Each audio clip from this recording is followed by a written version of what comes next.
ice cream খাওঁতেই আপুনিও সাৱধান হওক কিয়নো ধেমাজিত সংঘটিত হৈছে এক ঘটনা শনিবাৰে দিনৰ প্ৰায় 1 মান বজাত ধেমাজিত এজন আইসক্ৰীম বেপাৰীৰ পৰা আইসক্ৰীম খাবলৈ লওঁতে পেকেটৰ ভিতৰত থকা আইসক্ৰীমত কলা পদাৰ্থ দ্ৰব্যৰ লগতে পোক সদৃশ জীৱ ওলোৱাৰ অভিযোগ উত্থাপন হৈছে আইসক্ৰীমত পোৱা গ'ল অস্বাস্থ্যকৰ দ্ৰব্য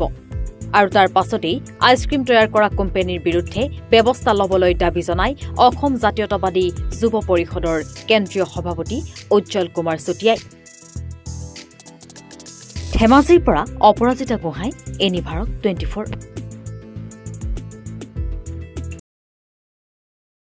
ৰব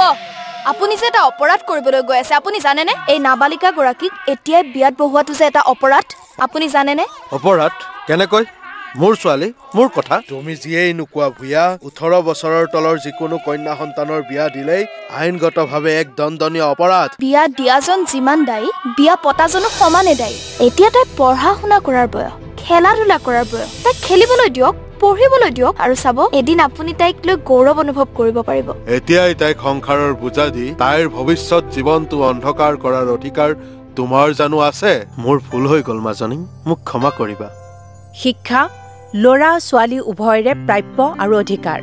আপোনাৰ কন্যা সন্তানক তাইৰ এই প্ৰাপ্যৰ পৰা বঞ্চিত নকৰাব বাল্য বিবাহ ভাৰতীয় আইনৰ দ্বাৰা বিহিত এক দণ্ডনীয় অপৰাধ এনে অপৰাধ কৰি আপোনাৰ কন্যা সন্তানৰ ভৱিষ্যত অন্ধকাৰৰ মাজলৈ ঠেলি নিদিব